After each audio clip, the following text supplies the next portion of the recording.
So guys, I was suspected of being a money launderer. Me! Can you imagine that? You're probably thinking, oh my God, are they making money launderers out of middle-aged white women now? Let me tell you the story.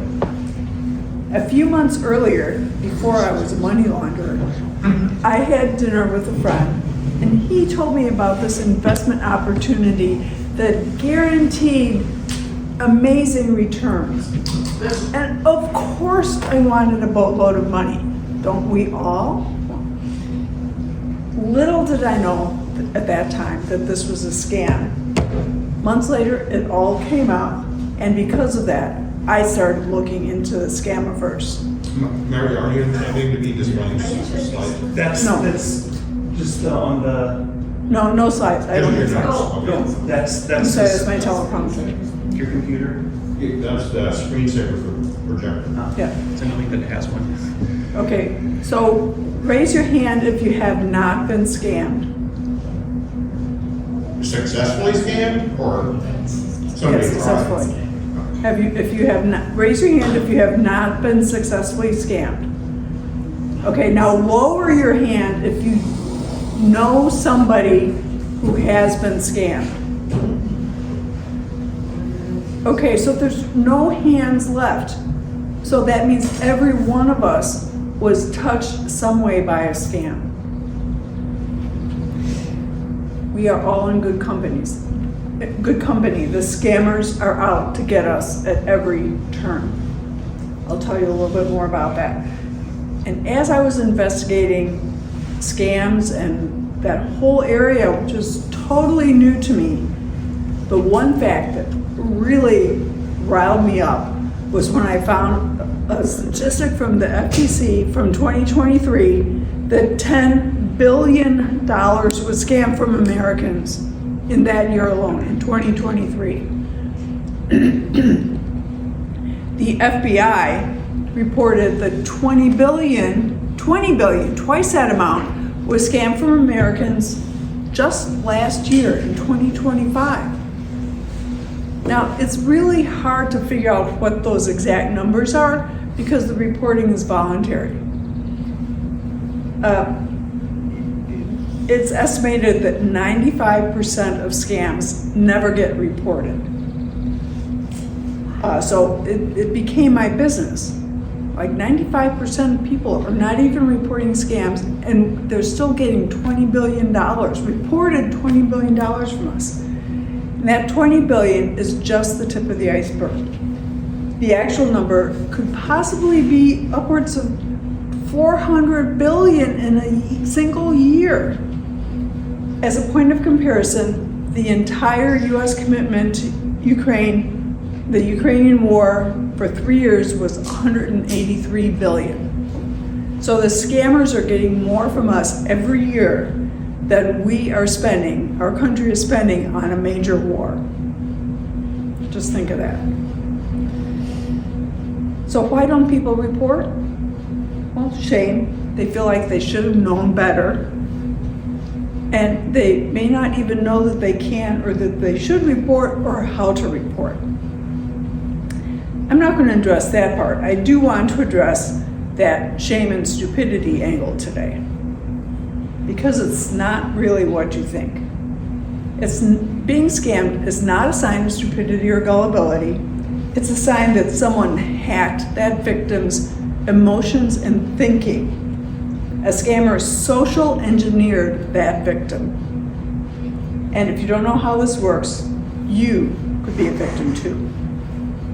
By the end of this half hour, you will know 3 things that scammers do, that the 3 ways they use social engineering against you, and 4 ways to counteract that.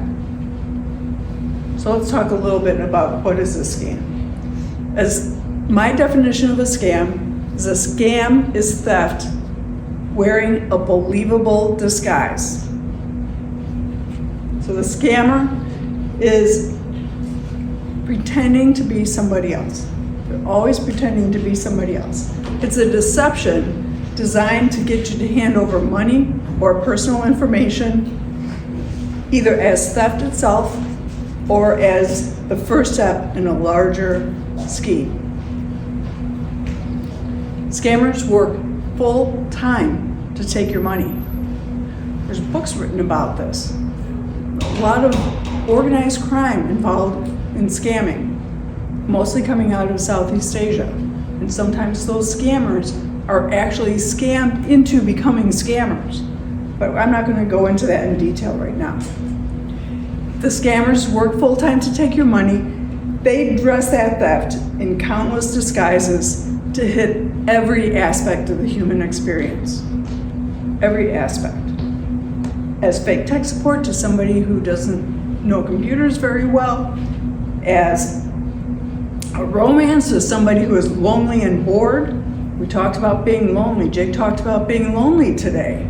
Those people are ripe for a scammer, for a romance scammer. As your bank calling about fraud and pushing that fear button because you're afraid that your money's going to get stolen, you're not going to get it back. As the IRS demanding gift cards for payment for back taxes. As a buyer on Facebook Marketplace or Craigslist, or a post or ad on social media that takes your money and delivers nothing. Or worse, something downloads malware to your computer, continues to collect data day after day, all your keystrokes, all your logins, all your bank account information, everything. You don't even know it. They have endless disguises with one goal: to relieve you of any money that you can get your hands on. Not just what's in your bank, but you can borrow as well. And they use social engineering to achieve that. So all the IT infrastructure, all the government arrests and what they can do illegally, it's not going to help you if you decide you're going to give your money to some scammer. So you have to understand that social engineering aspect. Okay, I know this is not a religious group, but you probably all know the story of Adam and Eve, right? God told them they could eat anything in the Garden of Eden except this tree. Don't eat the fruit on this tree. Then a serpent showed up. The serpent didn't threaten Eve. He didn't force her. Instead, he made her feel that she would be better off by eating the fruit of the tree. God knows that when you eat it, your eyes will be open, you will be wise, you will be like God. Eve considered that argument. It seemed plausible. She ate the fruit, and then she brought Adam in on it. That the result was catastrophic for both of them. That, my friends, was social engineering. There's similar stories in many religious traditions. The Adam and Eve story happened before computers, before the internet, before the smartphone, before social engineering was even considered a subject. Christopher Hadnagy wrote a book called Social Engineering: The Science of Human Hacking. He was one of the first to formally study social engineering as its own discipline. But as you can see, the practice itself existed way even earlier than ancient times. Again, a scam is a theft wearing a believable disguise. Scammers tailor that disguise from your own emotions. Understanding social engineering is how you spot the holes in that disguise. What exactly is social engineering? Hadnagy's own definition works very well. He said, any act that influences a person to take an action that may or may not be in their own interest. We all do it. Kids do it through bullying or dares, or promising their parents they'll take care of the puppy. Adults do it by pretending to be something that maybe they're not really, like dressing up for a first date when you're really a t-shirt and sweatpants kind of a person. We all do it in small ways every day. We don't do it for nefarious reasons. We're just being pragmatic. So I would like you to turn to somebody who's sitting close to you and share with them for just about 30 seconds sometime you used social engineering to achieve some end.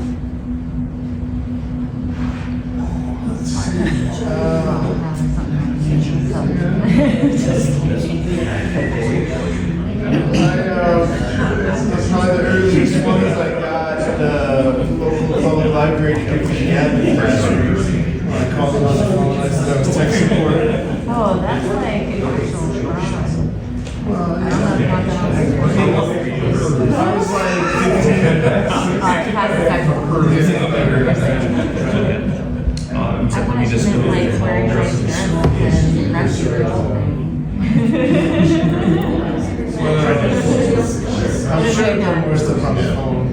We heard of acting like specific like that. My mind was like blank. I know. I get the same way.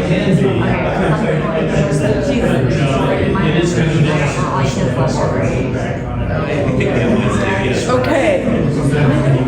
So who had a good example? Let's share a couple examples. Kyle. Well, when I was a teenager, I called the local library and I got the admin computer password over the phone because I said I was their tech support person. And then what did you do with it? I logged onto the internet for free. Okay. Scott. There was a acquaintance of mine who owed me half of my paycheck at the time. I was not making a lot of money, and this person needed to pay his rent, so I loaned him the money. He didn't pay me back. He worked at a restaurant, and I needed to confront him politely about it. So I just walked back into the restaurant kitchen like I belonged there, and people just let me pass because I had a sense of confidence and purpose about me. Nice. Did you get your money back? Yes. Okay. Does somebody else have an example you want to share? Just know that Doris the baseball bat. One other example you want to share? Jim. My wife doesn't know what to do. I say, yeah, sure, I have no clue. Okay, so you see, we have many examples in our own lives where we're actually using social engineering, mostly not for nefarious purposes. But scammers, and I know it's not just scammers, other people have done this as well, scammers have weaponized social engineering. I will tell you 3 ways social engineering can be used maliciously so that you know how to recognize when someone may be trying to take advantage of you. Scammers in particular have figured out these ways to get around your critical thinking ability. The first way is the most subtle. We'll call it corrupted inputs. Critical thinking is a process. It takes information, evaluates it, comes to a conclusion. The problem is it can only work with the information it's given. Garbage in, garbage out. No matter how good your reasoning engine is, you won't have a good conclusion with bad inputs. Scammers don't fight your critical thinking. They feed it. They give you plausible, carefully constructed scenarios and information designed to lead your own thinking to the conclusion they want you to get to.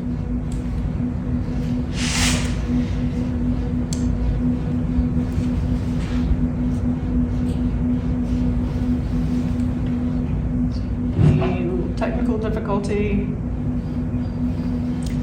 You think you're evaluating the situation, and you are. But the solution has been staged and the inputs are wrong. You particularly, if you're not familiar with what is normal in that scenario, you're going to believe the false information because you don't have any other basis.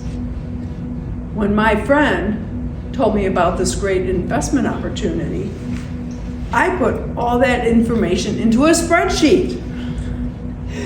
And I figured out that I'd have $2 million in less than a year.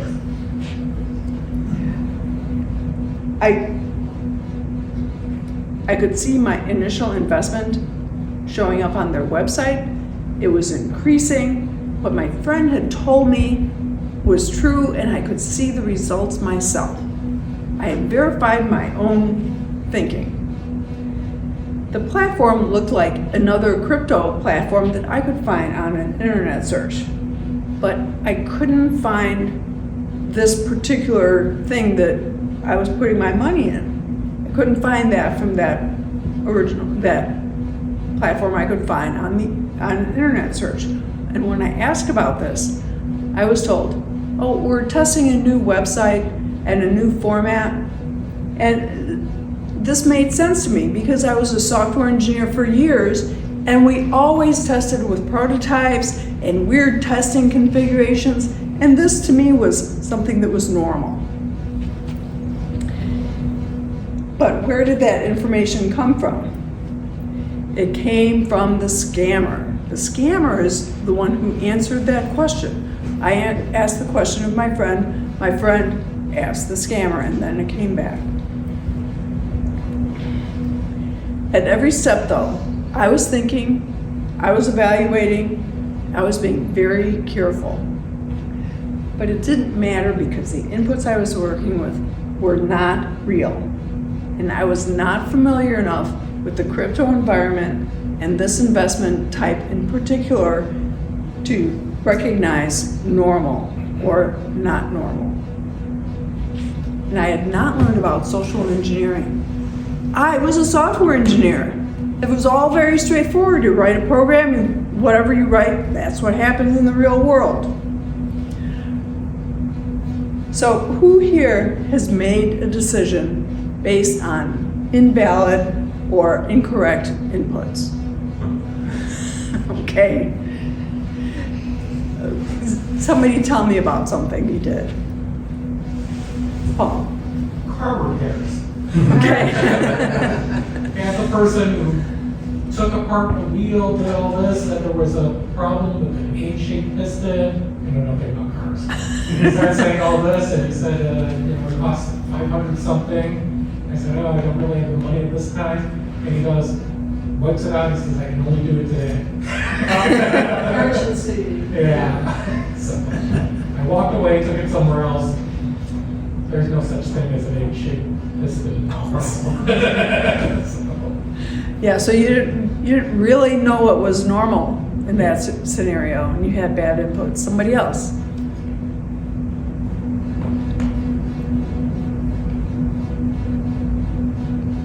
Avi, you had your hand up. Well, this is a software thing where I was when I was in college, I was making a website for my fraternity chapter, and I made a decision about what kind of back-end stuff to use that later turned out to be not the right decision. It wasn't like a catastrophic thing, it just ended up making things so much more difficult. So. Yeah. So you probably had you were missing some inputs or had some wrong inputs in that decision. Yeah, so we all do it. It's not unusual at all. The second way they use social engineering against you is called the trust chain exploit.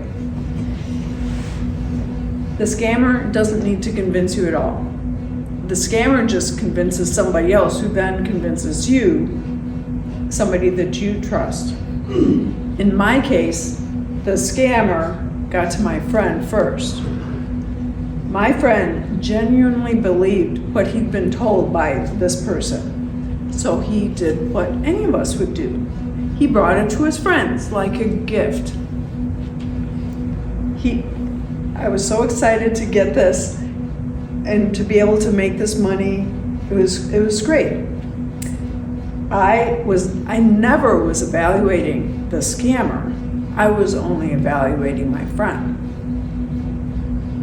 Never had any interaction with the scammer. Never met that person ever, never talked to her. All went through my friend. What I didn't know, my missing input here, was that my friend had already been convinced by someone that I never knew. I didn't know that he had been compromised. It was a romance scam. That gift he gave me was a Trojan horse. The scammer never even had to be in the room. There were other people that came in on it as well. My friend wasn't a bad person. He thought he was doing something awesome for his friends. He even brought in somebody who had people who knew how to check this kind of thing, and they said it was fine. That's how these things spread, not through deception at every link in the chain, but through genuine trust, doing exactly what trust is supposed to do. The third way is the most direct and the most human. It bypasses reason by invoking emotion. Let's call it the emotional bypass. Some scam attacks don't try to reason with you at all. They trigger an emotional state so powerful that clear thinking simply isn't possible. For example, you get a call. This is the IRS. You owe us back taxes. Pay right now or we're going to come to your door and arrest you. It invokes fear. Unless you know that the IRS doesn't show up at your door. That's normal. But people don't always know that. They become fearful. They're panicked. Do you have, let's say like a second cousin once removed who was maybe a little bit sketchy on their deductions a couple of years ago? And then you hear on the news that the IRS is ramping up their audits, and you worry about your second cousin once removed, that they're going to get audited, and maybe you get a little panic in your stomach for your second cousin once removed. Or you've been talking to someone online for months. You feel a connection with this person. Then one day they message you. I'm in the hospital and I don't have an insurance and I don't know what to do. Of course you want to help. You love this person. In both cases, your reason has been sidelined by a scammer. Emotion is in charge. It's not a character flaw. When panic hits, rational thinking shuts down. It's not stupidity, it's being human. Is there anybody here who thinks that their rational thinking would not shut down if hit with a sudden catastrophic event to somebody you loved? Okay, good. Scammers know this. They have scripts specifically disguised to trigger fear, panic, loneliness, greed, urgency, whatever emotion gets through your defenses. So, let's do a little recap of the 3 ways that they can use social engineering against you. What's the first way? Who remembers the first way? Broken inputs. Is it broken inputs or bad? Corrupted inputs, yep. Broken inputs. And the second way? Trust chain. Trust chain exploit. And the third way? Emotion. Right, the emotional bypass. Yep. Excellent. You guys are great students. So, what do? You guys are all looking at me very skeptically, so maybe you don't have to apply this, but you probably know somebody who does. So take this, share this with them. The thing you do is you make your own personal policies before you have to use them. Think about Navy SEALs or astronauts. They train for crisis scenarios not because they expect those crises to happen, but because they want to be prepared for it in case it does. They don't have time to think if a real crisis happens. They have to act immediately. They can't think it through. They can't use Bayesian logic. They have to be able to do something right now. You can do a version of this for scams. Not full military training, just predetermined personal policies.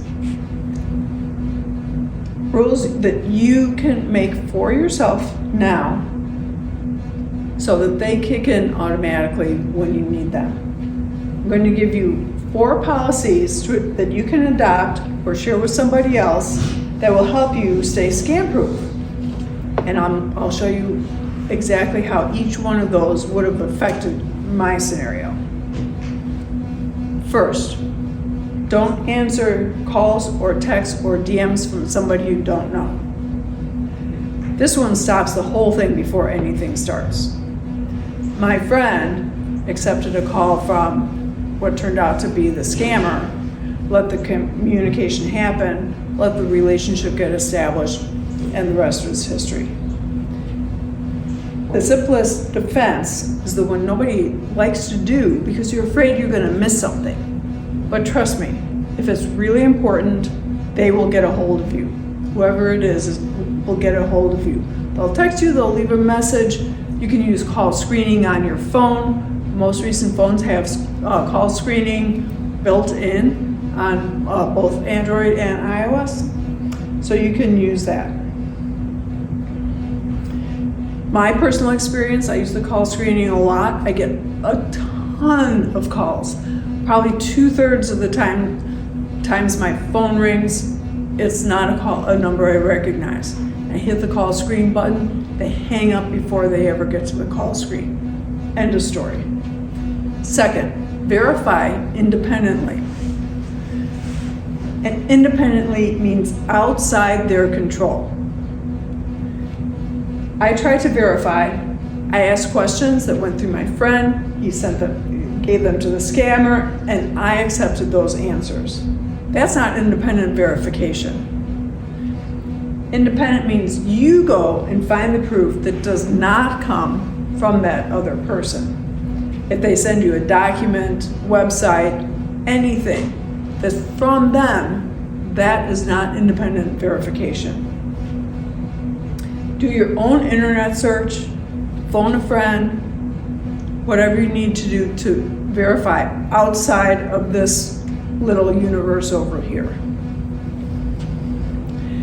And with anything related to an account, somebody calls or I get a zillion emails about how my McAfee is run out. Well, if you're really concerned about it, log into your account and see if there's a charge there. If there's no charge, it's a scam. And in the worst case, call a number on the back of your card if you're really concerned. And just in case you're wondering, social media is never good proof that somebody is who they say they are. Has anybody, or do you know anybody who only posts good things on social media? They never tell you what their life is really like. Third, meet before handing over money. This one is really simple. My friend here never met that woman, not once. There was always a reason why they couldn't meet. He believed her until finally he didn't. If someone cannot meet you in person before money changes hands, the answer is no. No money, no meeting, no money, full stop, end of story. Especially for marketplace apps like Craigslist or Facebook Marketplace, your policy should be meet in person to exchange goods and money, cash only, no cash apps. If they give you money by a cash app, they can pull it back. There's various ways they can get that money back from you, and you're out your item and the money. Fourth, don't let yourself be rushed. Every day, quote, every day you don't invest, you're losing money. This is the line the scammer used on my friend, and he used it on me. And it worked because urgency feels real even when it doesn't. even when it isn't. Legitimate opportunities don't evaporate overnight. They give you time to research, you know in advance. Yes, there's a cutoff when you can participate in the IPO for SpaceX, but you knew months ago that SpaceX was talking about going public and you had time to research, right? So let's recap those 4 policies. What was the first one? Your own personal policies. The first policy though. Don't answer calls, texts, etc. from people you don't know. Right. What's the second policy? No, it's on top of my head. Does somebody else know? Verify independently. Yes, excellent. Third policy. Meet in person, meet. Yep, meet in person before handing over money. Of course, there's exceptions. There's a lot of nuance to these things. I only have half an hour, guys. What's the 4th policy? Don't let yourself be caught by urgency. Yeah, Don't be rushed. don't be rushed, right. So I'm going to take 30 seconds. Tell your neighbors how you're going to apply one of these policies starting now. Never answer. That's probably smart. I hadn't thought about it, the only transferring the money thing in person. That makes a lot of sense. It's the same way. And now it's just Yeah, like I'm thinking about like my family's best friend. Of course, I think part of the reason that we got this first met him through work for Fidelity, and we meet with him in person. But if I just never met him before, I don't think I would really trust him. Yeah. Especially based on what experience. Okay. So who has a couple of examples? Who has an example that they want to share? I nearly got scammed. This is your bank, and we saw a recent withdrawal from your account. We just need to verify it. This happened in my presence. This was especially convincing because the phone number that popped up on his phone was our bank. Yep. They spoofed the bank. Very easy.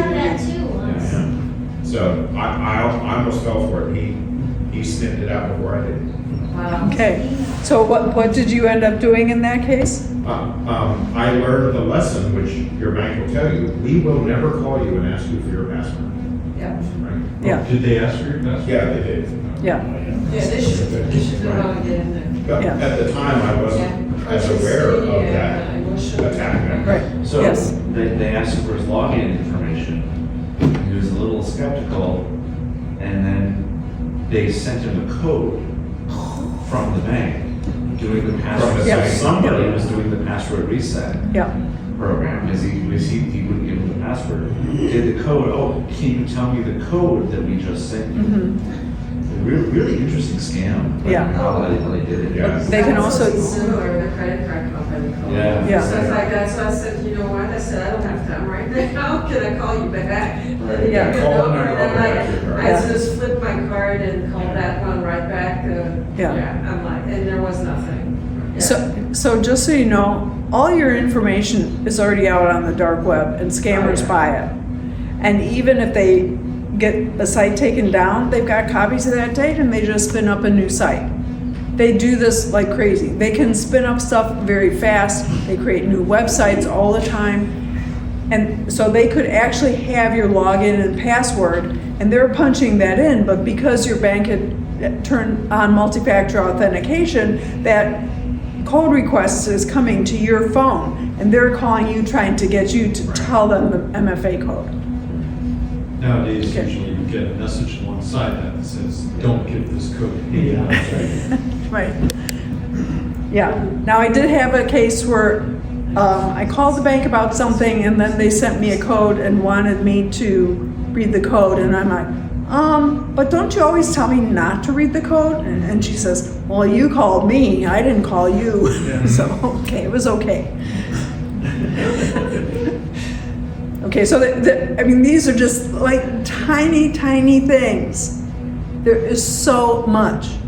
You know, no matter what your interest is, they're gonna get a scam out after you. You know, if you love pets, you're gonna get pet scams. If you're gay, you're gonna get gay dating scams. If you like swimming, you're gonna get swimming scams of some kind. You know, whatever you like to do, you're gonna get scams in that There's direction. a prince from some country in Africa that says all these Yeah. It's awesome.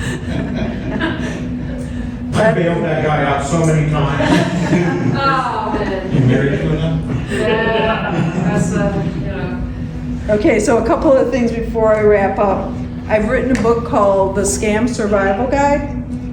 It's got tons of information on different types of scams and more things you can do to protect yourself. It's $15.99 plus tax on Amazon. If you buy it from me today, it's $14 cash or card. So you save $3. There, You can can take you home take your today. cash out? Huh? Can you use the cash out? And this is your last opportunity.